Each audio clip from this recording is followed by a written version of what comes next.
What is up, YouTube? Matt McKeever here. Hopefully you guys can hear and see me. Give me a thumbs up in the comment section if you guys can hear me. Today is election day here in Canada, so what do you think we're going to talk about? Real estate and how the election maybe impacts it. But before we even jump into real estate and how this election is likely going to impact it, feel free, guys, to uncloth your crystal ball, jump in the comment section, and let me know what are your predictions for the Canadian federal election that's happening right now, today, September 20th in 2021. Love to hear what your thoughts are. Is it going to be a red wave, a blue wave, a purple wave, an orange wave, a green wave? I don't know what they call the block, but I'd be really shocked if they wave the entire country. I suspect that only Quebec will fall to them at most. But would love to hear your thoughts and your predictions on what you expect to see tonight. As well, what's your opinion? Based upon what you expect to see tonight in the election, how do you think that's going to impact you as a real estate investor? I'd also love to hear, has anyone started pivoting or preparing for maybe new legislation that could come in that may or may not be favorable for real estate investors? Would love to hear your thoughts and your opinions. But even before we get into that, not sure if you guys were paying attention, but things were getting pretty rocky out there today in just the markets in general. So, not sure if you guys follow along with the stock market as well, but the Dow, it had a very interesting day, although someone came in at the last minute and seemed to save us from ourselves. So it'll be interesting to see whether this continues on through the week or whether this was just a temporary blip in regards to that. But again, the amount of liquidity in the market can impact us as real estate investors as well. So, I think there's real value in paying attention. Yeah, I see someone mentioned Evergrande there. We'll definitely be circling back to that as well. Because if you guys haven't been following along with me in my Discord, there's the Problems and Profits Discord. I'm not sure if it's linked in this video, but you guys can always find it on my Matt McKeever Unfiltered YouTube channel. So really encourage you guys, jump over there, click one of the links, join the Problems and Profits Discord, because literally within, I think, 2 or 3 hours, whenever it was, a week or two ago, when it first started really bubbling up in kind of some of the alternative presses, I was like, holy shit, this $300 billion, 16% of, Chinese notes outstanding, this seems like it might actually have an impact on the market if we didn't live in clown world. And again, it's hard for me to tell what impacts clown world these days, but it seems like finally the market decided this maybe did matter. And so we'll cover that in a second. Let me know if you guys would like to see an entire video dedicated to that subject matter, because I certainly could have covered that today. It wasn't looking very pretty in crypto either today, but we're here to talk about real estate. So let's talk about real estate first.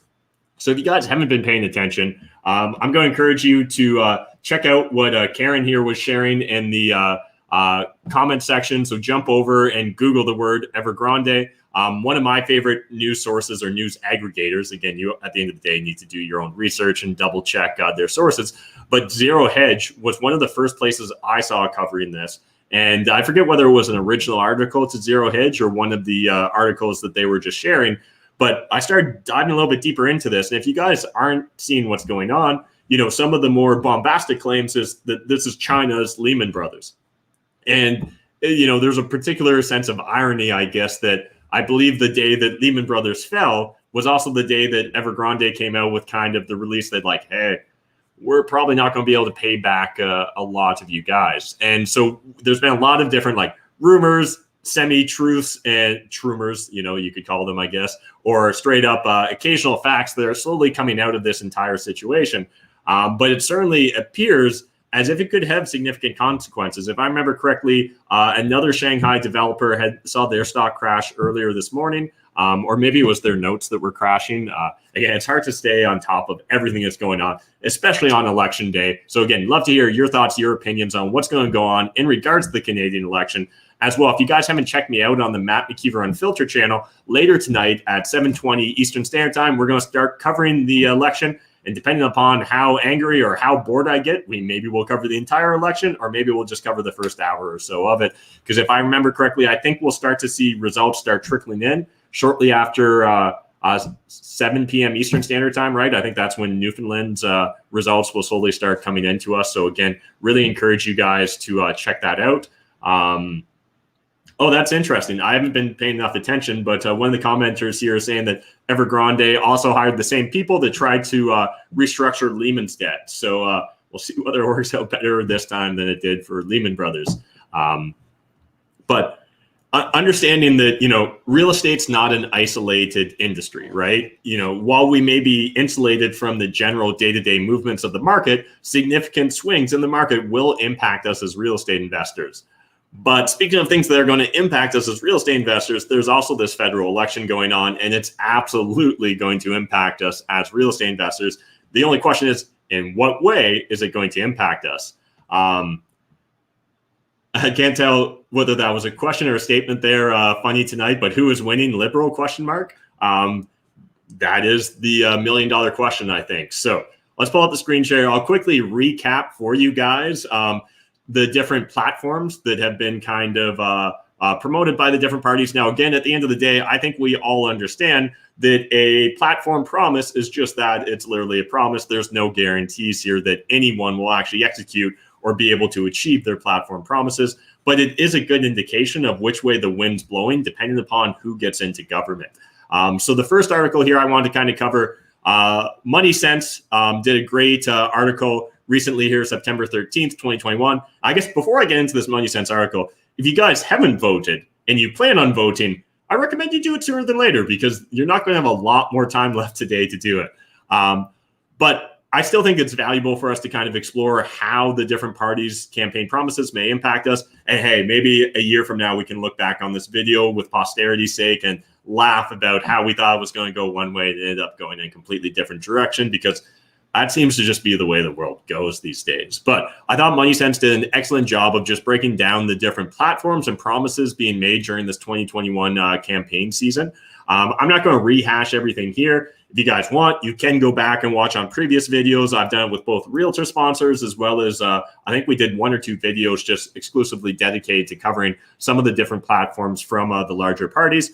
But what Money Sense did further down in the article, which I thought was great, was starting to break out how this may impact different households. So I'll quickly summarize for you guys the 3 different households or scenarios they lay out for us, and then we'll walk through some of the impacts. I'll also give you my spin in regards to maybe how this impacts us as investors, or how maybe will impact the rental market for that matter, and we'll roll from there. So household number 1, Nick and Sarah live in Ontario, where Nick earns $120,000 and Sarah earns $70,000. So they've got about $190,000 gross income. Down payment, Nick's got $30,000 in the TFSA. And both Nick and Sarah have RSPs they can access under the home buyers plan, $35,000 each, for a total down payment of $100,000. Now, debt, monthly car payments of $500 a month, max affordability is $1 million currently, and their mortgage payment would currently be just under $4,000 a month. Household number 2, Alice and Dave live in British Columbia, both earn $60,000 per year, down payments $50,000, gift from their parents. Debt right now, they've got student loans of $200 a month and $800 a month in car payments, and max affordability right now of $561,815, looking at a mortgage payment of $2,254. Household number 3 is Trisha and Vern, live in Nova Scotia, and Trisha earns $70,000 and Vern earns $25,000. Down payment, they can access $35,000 from Trisha's RSP, no TFSA savings. Debt of $400 a month for a car payment, $300 on a line of credit. Max affordability right now is $450,326, and monthly payments of just over $1,800 a month. And so in case you were curious, I guess they're calculating their heating costs are estimated at $150 a month for all these households. And they're looking at those mortgage rates at 2% interest on a 25-year amortization. So looking at how much more home would these buyers qualify for under the various housing plans. So under the conservatives, household number 1, which again, that was Nick and Sarah, the highest earners here. The conservatives, they'd be able to acquire essentially $250,000 in more house. And so the reason for this is because one of the conservatives' promises were essentially they were going to expand the CMHC eligibility, allowing properties over $1 million now to be eligible. And if you guys remember, I forget whether it was in the last 2, maybe 3 years ago is when they kind of switched that and they put a cap on it at $1 million.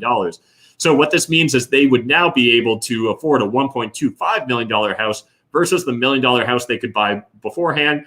And that would increase their mortgage payment by just over $1,000, putting them at just over $5,000 a month. It's a little tangent here, but $5,000 a month mortgage payment is a huge freaking mortgage payment at a 2% interest rate. I mean, if you have interest rates increase at all, oh my goodness, you're going to see that balloon, or you're going to see your amortization period of balloon But you guys do you. Go buy that 1.25 million McMansion house that you'll need to switch out anyways in a few years. Under the Liberals, they'll be looking at $125,000 in more house they can afford. And that's because Nick could withdraw his 30,000 TFSA and put them into the new first-time home savings account, which would give him a $12,000 tax deduction that he and Sarah could add to their down payment. Accounting for that and the changes to CMHC insurability and the 25% premium cut would qualify for a $1.125 million home now. And they'd be looking at an extra $243 a month in order to acquire that extra $0.125 million. Under the NDP plan, there'd be no change. It would be nil. For household number 2, and again, reminder, household number 2, British Columbia, they earn $120,000 total. They've got $50,000 for their down payment. Under the Conservative plan, they'd be able to afford $188,000 and more house. So without a mortgage stress test applied, Alice and Dave would qualify for a $750 home, and their monthly payments would increase by $829 a month. NDP and Liberals, there would be no change in this regards. Now looking at household number 3, Conservatives, again, would see $150. And reminder, this is Trisha and Vern, who live in Nova Scotia, and they've got a $95,000 total income, and they've got $35,000 for their down payment. Currently, they could afford $450. Well, I scrolled a little bit too much.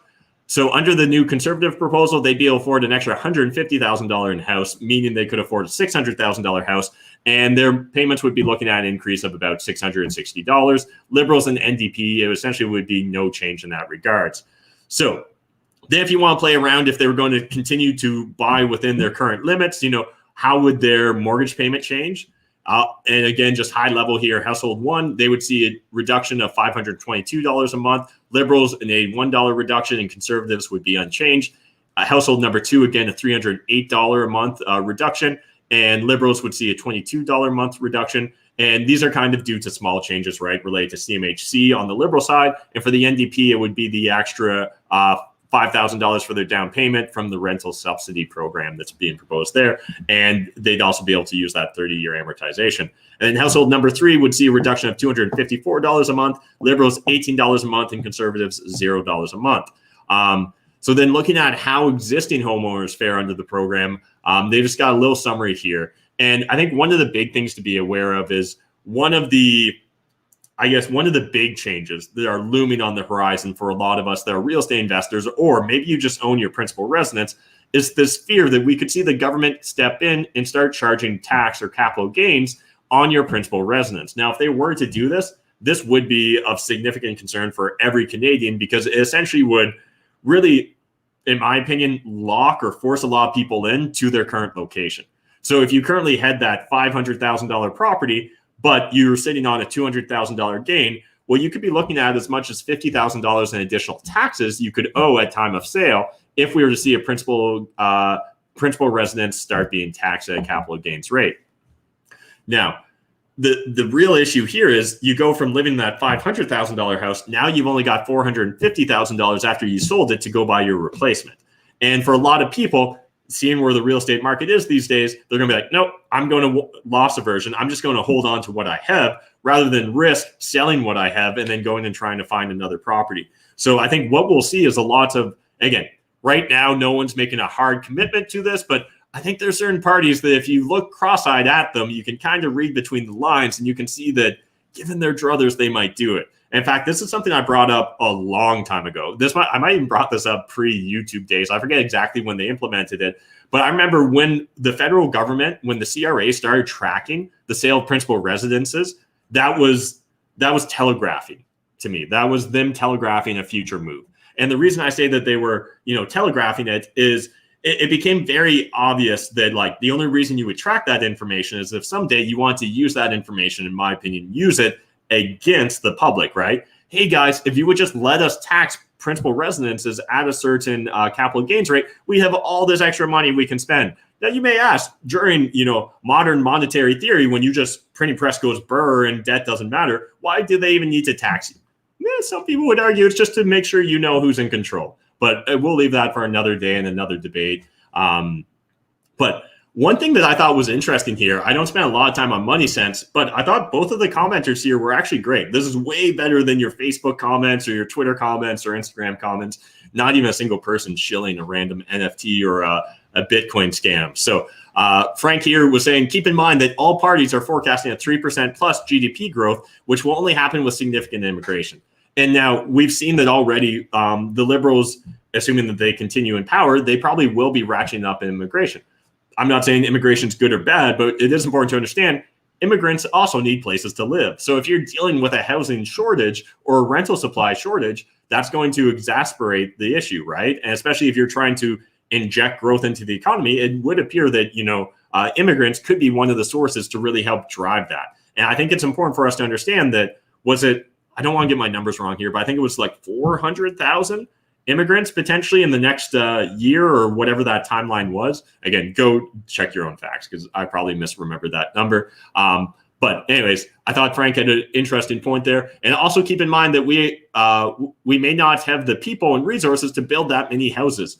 And that's also a great point right now. You talk to your local builder, your local contractors, your electricians, HVAC, plumbers. They're struggling to get young apprentices into their programs. They're struggling to get people to work. Whether you're talking skilled labor or just unskilled, like manual labor, it is a real challenge right now. And I don't see any reason to believe that that's going to change overnight. And so again, while these parties may promise building 1 million houses in 3 years or what, we'll build you 1 billion houses over the course of the next couple of years, do you actually have the manpower to do it? Not only do you need the money to do it, you actually need the manpower and commitment to do it as well. And then I think Gavin here also had some good points. So except for the foreign buyers ban, all the measures will increase the demand for housing. And that's where this kind of gets confusing, in my opinion, outside of the government claiming they're going to build a shit ton of random houses, which, I haven't seen the last set of campaign promises and how we did on those, but I suspect the reason they're not flexing on those numbers is because there's nothing to flex. And so it is important to understand, while laying these things out may on an individual level make you feel like, oh shit, if I vote conservative, I'm going to be able to buy $250,000 and more house. Well, understand, it's not just you, right? You don't exist in a vacuum in our economy. So there's in fact a lot of individual actors out there, and they're all going to receive the same sort of incentives or disincentives, depending upon what party gets into play, in regards to their housing choices. And so while, again, even when we're looking here at if people stayed within their affordability range, again, lower mortgage payments are going to tempt people to want to consider increasing the total house they buy. And again, this is where you're going to see people having more money to compete for the same amount of houses. So unless we magically wave a wand and we've got a ton more of housing available, most of these changes aren't actually going to move the needle. For you as an individual, it might make a slight difference at the very beginning of these programs. But afterwards, once the market's found a new equilibrium, feels like we're going to be back to the same old, and there's not going to be really any major drivers to change here. Now, one thing that is a little bit frustrating, in my opinion, about the Money Sense article and a lot of the different articles that you'll find laying out the federal platforms is they don't actually explore all the parties. So I think it was True North Mortgages here, and shout out to True North Mortgages for actually including all the major parties. They actually lay out the different parties' platforms. So not only do you have the red and the blue and the orange, you also get the green, the purple, and that other light blue. And so essentially, I'll just quickly run you guys through what some of the different campaign promises were here, because I don't think we explored it as in-depthly on my previous videos. So the Green Party was going to build or acquire 50,000 supportive housing units and 300,000 affordable nonprofit housing over 10 years. They're going to redefine the federal affordable housing formula to reflect current issues and regional variations, expand rapid housing initiative, create a residential arrears assistance program, establish a national moratorium on evictions. Now, the reason it was so hard for me to get that word out is just because I realized how retarded of a policy that is as a federal party. And if you're a landlord, it's going to be difficult to just want to embrace that. Literally, essentially, at that point in time, your property is not really your property anymore if you can't make any decisions over it. And if you can't evict someone for non-payment or destroying your property, it doesn't really sound like it's yours anymore. It sounds like you were more just a custodian or an employee of the government. Again, I'm obviously a little bit biased here, but they're going to raise the federal empty home tax for foreign and corporate owners who leave units vacant. close tax haven loopholes, refocus the CMHC core mandates to support non-market housing versus helping lenders de-risk and providing individual home ownership. Now, I think that is slightly interesting because it is very true that CMHC, maybe it helps us out a little bit, but it's really a way for the big banks to be able to deleverage their risk and just hand it off to the government. And they were going to change the home renovation tax credit. I think that's pretty much the big bullet points there. Now let's look at the PPC, keeping it short and clean here. Substantially reduce immigration quotas to reduce housing demand, especially in large cities. Again, in theory, this could alleviate some of the pressure, but without more housing, you're really still going to struggle to see a significant dent in affordability right now in Canada. Modify the Bank of Canada's inflation target from 2% to 0% to cool down heated markets. Now, this would be interesting if someone actually had the balls to implement it, but it's really hard for me to believe that they would actually change the target inflation to 0%. Like, don't get me wrong, I believe Max may even have the best of interests here and the best of intentions and may try to implement it, but I can't imagine the central bankers and the big banks allowing this to actually happen. And there's a multitude of reasons there, but it'll be interesting to see. Again, the odds of a purple wave's pretty low, but you guys let me know in the comments. Are you crossing your fingers and saying a prayer in the hopes the PPC gets into power? And who are you predicting gets into power? Let me know in that comment section. I guess actually on a video, it's right there. But anyways, substantially reduce immigration stop funding social housing, which unfairly competes with private developers. Again, the PPC, I love the fact that at least they're sticking to their guns on what would be their policies, even if it's not going to be popular in the mainstream media, and privatize or dismantle the CMHC to discourage housing debt. Now, I don't like the idea of privatizing it, or at least not the way most of the time when the government privatizes things, they roll it out, because usually that's just a great opportunity for insiders to take advantage of the public coffers. But if you could put together a really clean plan and proposal for that, that would be interesting. However, if all of a sudden it became more difficult for the average Canadian to get insured mortgages, I really think you would see a lot of the middle class just lose their shit and really start going after any party that implemented that. But again, just my hot take here. Work with provinces to curb speculation and money laundering by foreign non-resident buyers. I like the sounds of that. If you guys haven't read the book Willful Blindness, you guys need to read it. It's absolutely amazing. I think it's Sean Cooper is the writer of it. Willful Blindness. Yeah. Really encourage you guys. Oh, that didn't pull up the book. Willful Blindness book. But really encourage you guys to check out Willful Blindness. I thought it was a fantastic read, really well sourced. Sean really knows what he's talking about here. This is, been years, or probably at this point in time, a decade in the making almost, this book, but it lays out for you the craziness that is going on, particularly in Vancouver and to a lesser extent in Toronto, in regards to money laundering, the narcos, the triad, politicians being involved in some of these scandals. For a lot of us Canadians that don't scratch below the mainstream media surface, it's really easy to not be aware of what's actually going on in our country. And it really should be concerning, the amount of speculation and just money laundering that's going on from foreign buyers. And a lot of times, when they've got a Canadian front doing it, that Canadian front, that Canadian citizen, isn't paying any taxes. They're often cheating on their taxes. And it's just wild, as Sam Cooper, my bad. As Sam Cooper really just lays this out for us.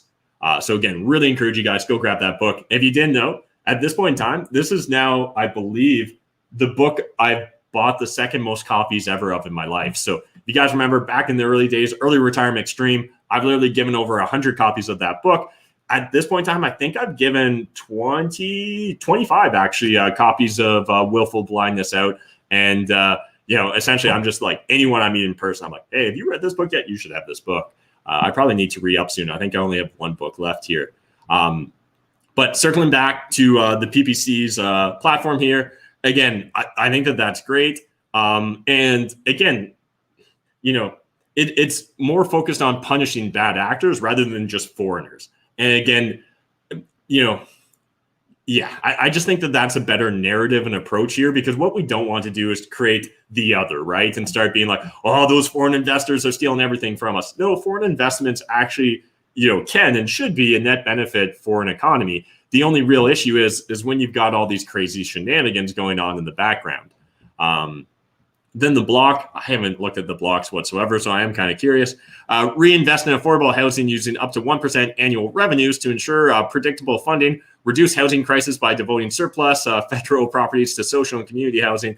Introduce tax on real estate speculation to curb artificial market increases. Reorganize the national housing strategy to create a national acquisition fund. Ooh, that doesn't sound good. I don't like the sound of that. Ensure that Quebec receives a fair share of the unconditional homeless program funding, and secure the federal pandemic-related funding provided to Quebec for homelessness as permanent. So again, if you guys want to dive deeper into the platforms, there's links here. Obviously, again, if you haven't voted yet, you should do that really soon because clock is ticking. And yeah, I think you probably can still hear until it's at 7 p.m. But I'm sure in BC you can still vote for a little bit longer. So yeah, that's kind of a summary of the different platforms and programs being proposed by the different federal parties. Love to hear your thoughts, your opinions, and hot takes. Now, regardless of who gets into power, I think we need to understand that housing and affordability when it comes to rental and buying a house is going to continue to be a hot topic until this issue gets solved. And honestly, I don't believe that any party is going to actually solve it for us. I think that what we're going to need to see is massive changes on an epic scale. And it all starts in your own backyard. We've covered it before in the past, but the idea of NIMBYs, right? Not in my backyard. It's the people that fight tooth and nail when your neighbor wants to put in a basement suite. It's the people that fight tooth and nail when you want to put in a mid-rise development in a low-rise neighborhood or a low-density neighborhood. When we have massive green belts and we don't allow density within the current city limits, those are all just as responsible, in my opinion, for what's going on from an affordability standpoint. Because again, there is a lot of cost when it comes to input costs when we're talking about housing, right? You've got a lot of labor, you've got a lot of materials, but we've also got a lot of taxes, right? When it comes to development fees and things of that nature. We've also got just a lot of bureaucracy around the entire process. So if all of a sudden a lot more land became available for development, that in theory should drive down the cost per lot for builders. In theory, as that price gets driven down, if it's driven down on a large enough scale, right? So this doesn't work if you do it in one municipality or one city per se. You need to do this on a sweeping basis. Again, you need to get the municipal governments on board with this, and understand that those NIMBYs are as big of an issue as any of the other policies that the government can pull or push in regards to this. As well, realistically, I've talked about this in the past, and I know it's not necessarily popular with the average Canadian, but understanding that there's nothing wrong, there should be no shame associated with living with roommates. There should also be no shame associated with multi-generational living. In fact, I think it's a net benefit to the family unit to have multi-generational living.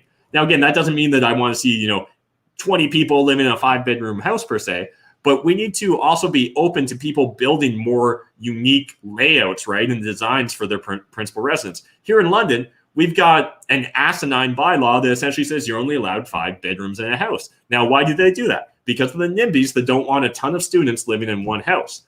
Again, there's unintended consequences here to these different policies. That immediately makes it more difficult for someone that wants to build a large intergenerational family house, right? They now have to look at buying a multifamily property.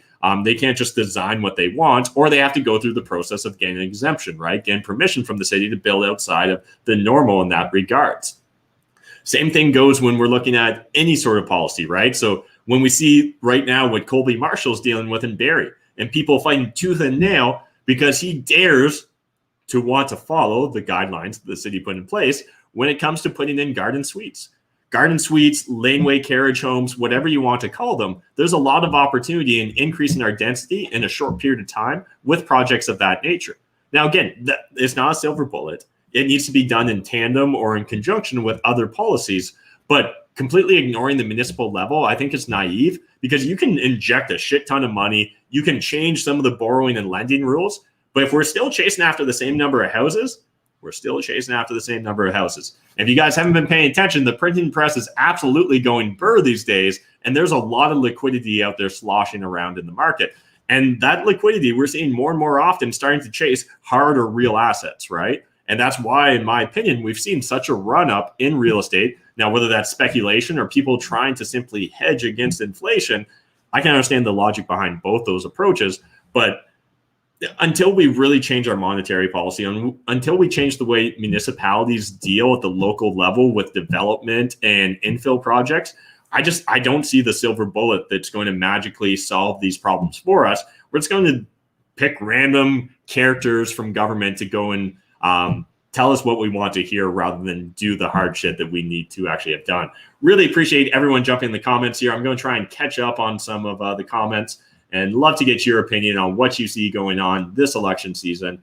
Bill said he's going to go vote in 20 minutes. What is the best vote to get Trudeau out? Yeah, Bill, that's a great question. I know some people say, I know people that believe you should be voting blue in order to just vote against Trudeau. I know other people that say, no, you should vote with your heart. You should vote for the party, the leader, the candidate that you actually believe in, and not just be trying to stop Trudeau. At the end of the day, I hope that Trudeau's done a good enough job of stopping Trudeau this election season. I feel like anyone with a couple brain cells to rub together, if you would have really just sat back and listened to a lot of his stump speeches and his rhetoric just in regards to how just the venom that he seems to be spitting towards the unvaxxed these days. And it is concerning. I don't like to see in and out groups developed by the government, particularly amongst its own citizenry. This should be really concerning for all of us. And same with people that go extremely on the hard side of the opposite direction of things and, calling, people that get vaccinated sheeple and things of that nature. We just in general need less divisive language as a country if we actually want to try and accomplish anything. But best of luck, Bill. But I do encourage you, if you want to vote, to go vote. You don't think it's because banks control interest rates, bud? I think we covered that, Sam, but maybe that was later on when we're chatting about it. You can't tell banks will protect their own interest.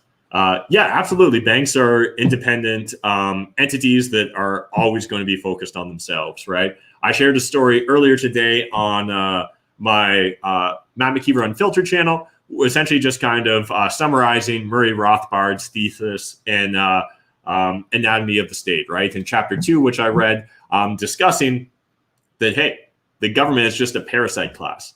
And it's really us, the productive members, that allowed the government to exist, because without us being productive, there'd be nothing else going on. Bankers are really just one step below that, especially when we're talking about large bankers. Central bankers are the parasite class, and just below that is the large banking institutions. Has your home value increased under Liberals? Obviously it has. Yes, that is true. But has your purchasing power increased under Liberals? I think it's just as equal of an exploration of a train of thought there as a counterpoint to that. What about PPC? Yep, so we just covered the PPC there. PPC would just be stealing it. Not sure what that means, but all right. It's some interesting comments here for sure. Watch for around the time of the June. Okay, that's all right. Well, I appreciate everyone sharing their opinions in the chat. Some of you've got some real interesting opinions. Yeah, I agree with you, Paul. Anyhow, it sucks that whatever party you vote for, there are some type of negative. My beef is with the OSFI. They are screwing up affordability levels.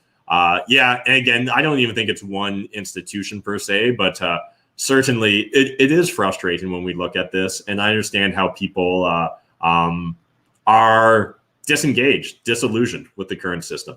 And that leads me probably to the bigger point I want to make on this video. At the end of the day, it doesn't matter who the hell gets into the prime minister's office, right? It doesn't matter who. I was trying to think. Is it 24 Sussex Drive? Is that where they actually live? But it doesn't matter who ends up becoming our prime minister. It doesn't really matter who's in political power, because at the end of the day, it's up to us to take care of ourselves. No one's going to care more about your health, your finances. No one's going to care more about your family than you. And if someone does, straight up, shame on you, right? Like, you should care the most about where you're at in your life, and you shouldn't be counting on someone else to just come in and fix all your problems. Because essentially, when you count on someone else to fix all your problems, you're always at their mercy. You're always waiting for them to come and be your white knight to save you. doesn't sound like a promising way to live or exist, in my opinion. So it's important that regardless of who gets into power, that you guys focus on things that are within your control. Can we control, let's say the liberals get in. Can you control what the liberals do? Probably not. But you can control how you react to what the liberals do, and you can control your level of awareness in regards to what their policies are and what they may put into place and how that may impact you, your portfolio, and even your family life. Because again, if we start to see things like capital gains on principal residences, that's going to reduce the mobility for the average Canadian significantly. And I think that that's a much more serious issue than people realize, because it's one thing to, lose your job in that small town, sell the house, and go move across the country and get a better job and a better life. But if you're looking at having to pay tax on the gain on that principal residence, a lot of people are going to have the wrong-headed perspective, in my opinion. They're shackled, they're handcuffed to that property because they're not going to want to pay the taxes, because they're not going to be able to buy the same sort of house in the new city, the new market where they can maybe find employment. And so what I really would love to see more Canadians doing is focusing on building their financial fortress of solitude. Something I've talked about a lot on my YouTube channel, but I think it's more important than ever before. If you're hoping that UBI is your ticket to never having to think again, I think you're in for a rude awakening someday, because it'll have the way it'll be implemented by the government. I have no doubt that in theory it could be implemented well, but during a pandemic, during all the issues that we see, those sort of policies, while they may be great for buying sentiment from the general public on the short term, they actually can have catastrophic effects on both, the employment market, right? Reducing the amount of individuals that are motivated to want to go work, and particularly maybe work hard, manual labor-oriented jobs, which again are the same sort of jobs that allow us to build new housing stock. And so I think it's important that you come to the realization that you're in control of your life. And you have to view the world that way, because otherwise you're just a victim to circumstances. You may as well be an NPC. So what we need to do is focus on increasing your savings rate, right? If you're spending more than you earn right now, you need to change it. You either need to make more money or spend less. And now a lot of people will immediately balk at that and just be like, there's no way I can spend less. I absolutely guarantee every single person watching this video right now, there are ways you could reduce your personal expenditures. You may not like it. It may not be ideal in your perspective. But if we actually reframe the situation and you understand that perceived sacrifice is actually allowing you to save your future, all of a sudden it doesn't really sound like a sacrifice to me. It sounds like just smart planning. So what you need to do is put a financial plan in order. Now, again, if you're not saving any money right now, I'm not saying you need to immediately start saving 50% of your income, although that'd be a hell of a thing to do. And I'd love to see you document that on social media. But alternatively, you can start saving 1%. Just save 1% of your income this month and try and save 2% the next month, and just keep edging it up until you find your discomfort level. Then ask yourself, am I seriously that discomforted from where I started this journey? If the answer is yes, this is as far as I can cut to the bone. Okay, let's go make some more money. Again, that doesn't necessarily mean that you have to change jobs immediately or move cities.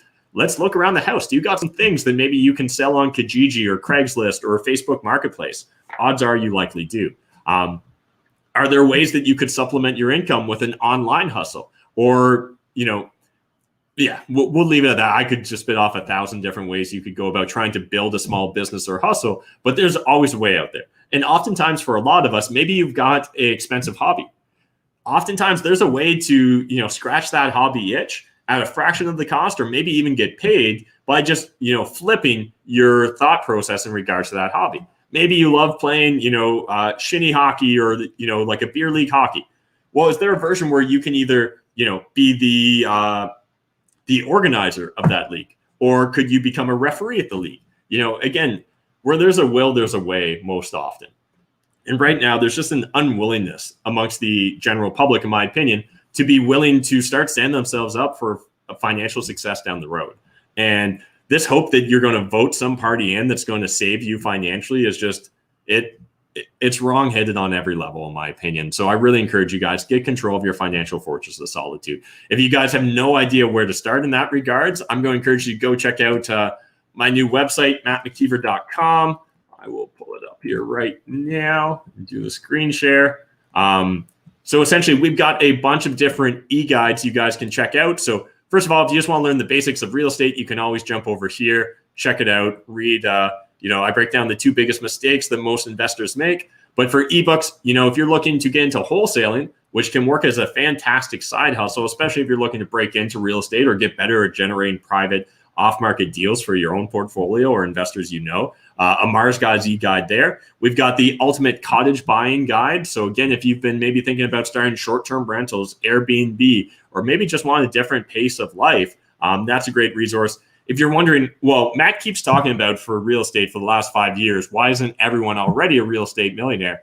Well, that's what this ebook will solve for you right there. And it turns out I think most people are lazy. But the secret to starting your real estate empire, this is a really important book, in my opinion. If you're struggling to take action, but you sort of probably should be taking action, it's likely just you haven't looked inward enough. You haven't really figured out what your why is.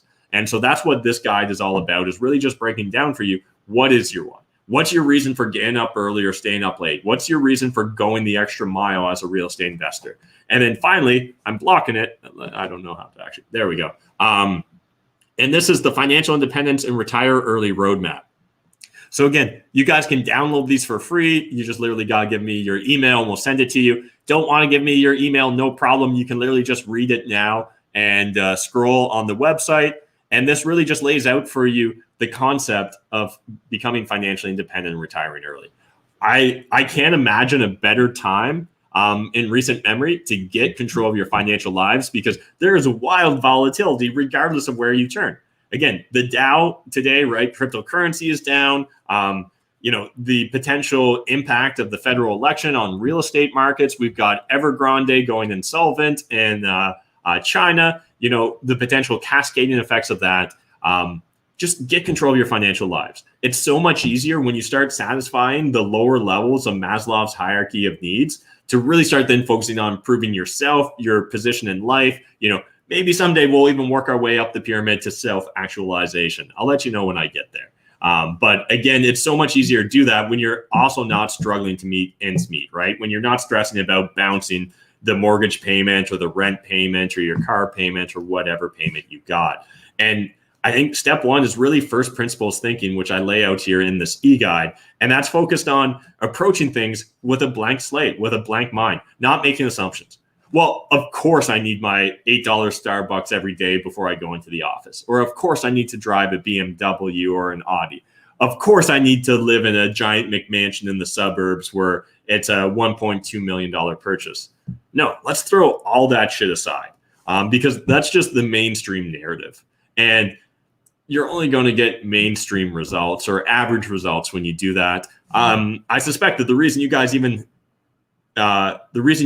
humor me by listening to me ramble and rant on these live streams is because you want to set yourself up for a better position in life. And that starts with, again, that first principles thinking, taking ownership of your life. Understand no one's going to care more about you, your family, your money, or your health. And so again, it can be really easy to get caught up in your headspace and start focusing on like, well, my dad said this, or my mom said that, or grandpa said this. When it comes to financial advice, you need to really ask yourself, one, what does this person benefit? And then two, what is their actual experience? Are they speaking from a position of counsel? Have they been there, done that, got the t-shirt? I don't want to take real estate investing advice from someone that's never invested in real estate. I want to take real estate investing advice from a successful real estate investor. Now, again, if they're trying to push some crazy expensive program and max out your credit card so that you can buy my program, those sort of things, well, again, just understand who benefits. In that case, they're probably going to benefit a little bit more than you are from their coaching program.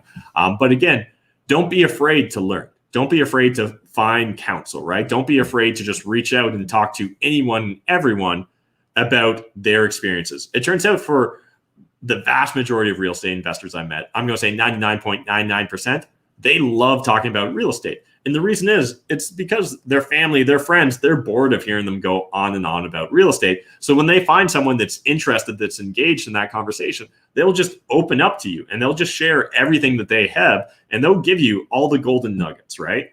Those of you that are like, man, I wish Casey Wong would walk around his building with me and teach me everything, Well, how many Casey Wongs have you tried to meet? How many Casey Wongs have you actually asked that from, right? If the answer is zero on both fronts, I can guarantee you what your results are going to be. They're going to be zero. So for most of us, we just need to take more responsibility and more action if we're not satisfied with the results we've been getting up until this point in time. And I think that's probably as good of a spot as any to leave this federal election discussion. Reminder, I'm going to be going live on my Matt McKeever Unfiltered channel. We'll see how long I stay engaged or interested in the federal election, but we'll live stream the results for as long as I'm willing to. And I'd love to get your perspective. So jump over there. We'll be going live at 7:20 Eastern Standard Time. And again, last minute here, jump in, share your predictions. How many seats do you think the winning party will have? And do you think we'll see a majority in regards to what's going on in the federal election? It'll be interesting. I'm not expecting a majority, but who knows? There's been a lot of crazy things go on in the last 2 years. We'll find out together how this plays out. Thanks, guys. I'll see you in the next video.